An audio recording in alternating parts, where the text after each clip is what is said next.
What's up guys, I'm here with the EV calculations tab from the calculator sheet. Let's start in the top left. We have required fall equity on a bluff. It's a very simple formula that tells us how often our bluffs need to work, assuming zero equity. We're going to be using this ace-5 hand as an example where we ISO raise pre-flop. Now technically we have equity in this hand. As you can see, we have a backdoor flush draw. You can see that here it decides to make a small continuation bet on the flop. Now, if we temporarily ignore our equity, how often would this continuation bet need to work in order to generate automatic profit? And by automatic profit, we mean if it works above this frequency, we can fire a continuation bet with any two cards in this spot, and it's going to be profitable. Let's fill in the values for our sheet. So we have reward/pot. That's the amount in the middle that we can win. So we can see 11 big blinds that we can win. How much are we investing? 3.62 big blinds on our bet. Villains behind, we want to make sure this is set to 1 since we're playing against one opponent. And we can see the required fold equity is 24.8% of the time. In other words, if villain folds more than 24.8% of the time against this bet, it's going to be directly profitable even if we assume that we have zero equity, which is not going to be the case here since we have a 2-card backdoor flush draw. If we scroll along, we'll see there's also the opportunity to check how often our pre-flop still needs to work. So if we backtrack a couple of steps, we can see that our opponent limps the button and here it decides to ISO raise to 5 big blinds. So what is our risk in this instance? We need to be a little bit careful here. Our risk is not 5 big blinds since the 0.5 big blinds is the mandatory small blind investment. Investment here is actually 4.5. Let's think about the total pot size that we can win. So before I raise, we can see that there are 2.5 big blinds in the pot. We have this option including rake, so that's going to guess that we have 5% rake that we're paying on the total pot. In most cases, for the raw EV calculation, we're just going to turn this off. You can see that if this ISO raise picks up the pot more than 64.3% of the time, it's going to be directly profitable. Of course, we don't need it to work that often. We have a pretty good holding. We have the ace-5 suited, so it's still going to have some post-flop playability, even if it doesn't work at that frequency. Let's follow the hand a bit further. We fire a continuation bet on the flop. Our opponent calls. The turn is the queen of spades, and we have a good semi-bluff opportunity here. And here it decides to make an overbet, which makes sense. We have the nut flush, and here it decides he's going to overbet shove all in as a semi-bluff. Now we do want some fold equity here. If our opponent never folds, this is generally going to be minus EV. Now there are a couple of ways that we can go about this. We can say that we know roughly how often our opponent's going to fold and have a look at what the EV would be. We can say that we don't know how often our opponent's going to fold, but we do know how much equity we have roughly with our flush draw. So how often would we need our opponent to fold in order for this to be a profitable jam?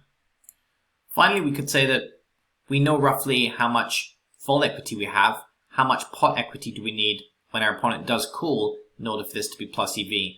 Now we can probably guess roughly how much pot equity we have when called here, so we probably won't be using that last option. It really depends on the situation, but let's assume that we're going to have roughly 18% equity when called here. Because we have 9 outs, we are drawing to the nut flush, so if we hit, we're probably going to win. Let's assume we have around about 18% equity. And let's see how often we need our opponent to fold here in order to break even. So that's the last of the 3 EV calculation options here. Required fold equity to semi-bluff given known pot equity. So let's put our bet sizing in, 28. Enter current pot size here, so that's before we invest any chips. 18.24 is in the pot. And we can just confirm what percentage of the pot this means we're betting. 153.5, that makes sense. This is an overbet, so we're definitely investing more than pot size here. Estimated pot equity, 18% with our flush draw. Let's have a look at how much fold equity we need, 44.5% fold equity. Now it might seem a lot, that's partly because we're overbetting. Of course, if we felt that we had more equity, then our required fold equity to break even is going to go down. So this is the point at which our semi-bluff is break-even or 0 EV, which means that if we get exactly 44.5%, then it's the same EV as open folding on the current street. But if we get more full equity than 44.5%, it means that it's going to be a profitable or plus EV semi-bluff on the turn here. Now, we can confirm this is accurate by looking at the first of our three options here, which is EV of a semi-bluff. So we're going to assume that that is exactly how much full equity we get, 44.5% full equity. So estimated full equity, 44.5%. We're going to try and demonstrate that the EV is 0, assuming the exact same parameters, and we get 44.5% full equity. So we're going to estimate our pot equity at 18%. Just need to fill in the bet size at 28. And the pot size, let's see what we used, 18.2. It's actually 18.24, but let's just use 18.2 to keep it similar.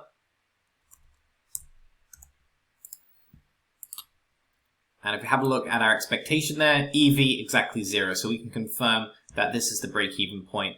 Using the formula in the middle is very similar. This is required pot equity to semi-bluff given known full equity. So this is, we know how much full equity we have. How much pot equity do we need in order for that to be okay, in order to break even? So we'll get a value spit out for required pot equity to break even. If we have more pot equity than this, it means it's going to be plus EV. If we have less pot equity than this, it means it's going to be minus EV. Let's look at some of the other available formulas. So we have EV of a simple call. So this means we're calling against our opponent's bet and we're closing the action.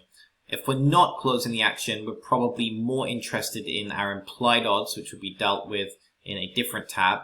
But let's just imagine we're in a river situation and our opponent's betting half pot.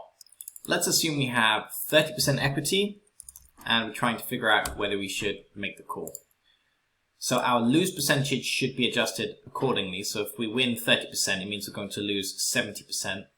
Let's say the current pot is 10 and our opponent bets 5. You can see that the EV there is one big blind in that situation. So it's going to be plus EV. If we instead only had 20% equity, it's now going to be a minus EV call and the EV is minus one big blind. The break-even point when facing a half pot bet, if you're familiar with basic pot odds, is 25%. So if we set our equity at 25%, we're going to see 0 for our EV. It's going to be completely break-even at 25% pot equity. We now have a fold equity calculator. This helps us to calculate continuing ranges or the amount of fold equity we get given a certain number of combos. We would typically use this in conjunction with an equity calculator that lists the number of combos we have.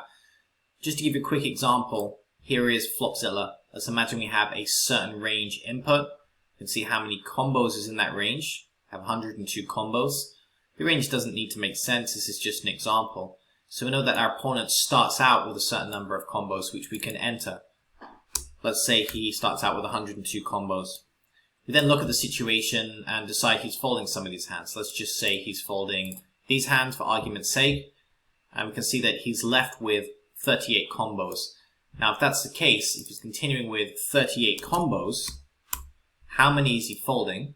Well, that means he's folding 64 combos, and it means our full equity is 62.7%.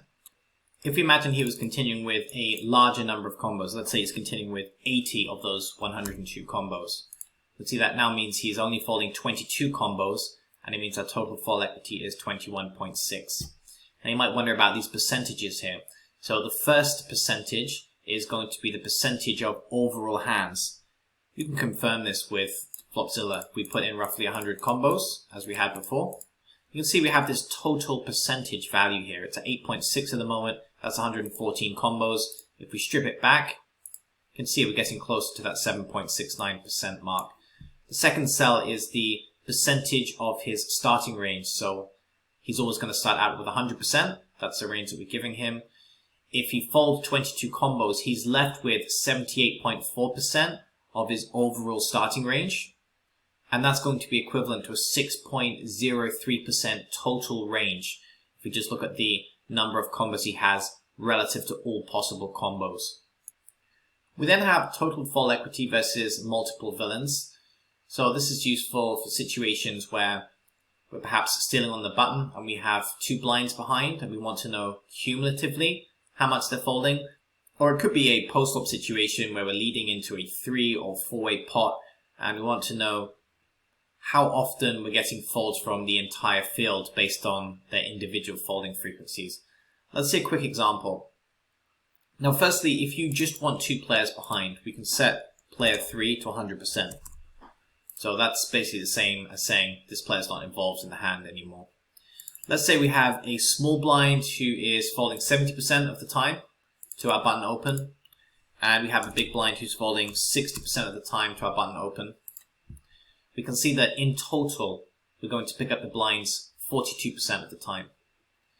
Now, if this was instead a cutoff situation, and the ordering doesn't matter here too much, by the way, so let's just pretend this is the button, and let's imagine the button is folding around 60% of the time as well. You can see that our cutoff still is only going to work 25.2% of the time. Now, to give you a rough idea on how often a button still needs to pick up the blinds in order to be directly profitable, we can go back to our required equity pre-flop calculator here. So imagine, for example, we're on the button and we're open raising to 2 big blinds, and we can potentially win 1.5 big blinds. That's going to be the big blind and the small blind post. Let's see how often it needs to work. 57.1% of the time. So to go back to our blind still example, so we're excluding the third player there by giving him 100%. In this particular situation, you can see that we're not actually generating profit. Whereas if both players were folding more often, let's say the small blind's folding 80, and let's say the big blind's folding 70, you can see we're now very close to break even still. Of course, this assumes we don't have any post-flop expectation, and in most cases, if you are getting 56% folds on your button still, you're doing very well, because even when the button stills fail, we still get to play post-flop, we can maybe connect with some flops, we can fry a continuation bet, etc. Finally, we have this required equity post-flop. This is very similar to the EV of a simple call. The main difference is that we can specify our opponent's sizing in percentage, and we also have the opportunity to include rake. So to set up a very simple example, let's imagine our opponent is going to be betting 100% pot, and what we should find is that we get 33% equity on the call in this case, because when our opponent bets pot size in a river situation, we need 33.3% equity in order to be able to break even on our call. Alright, thanks for watching, guys. Remember, you can pick up your copy of the PokerWeasel.com calculator sheet at www.pokerweasel.com.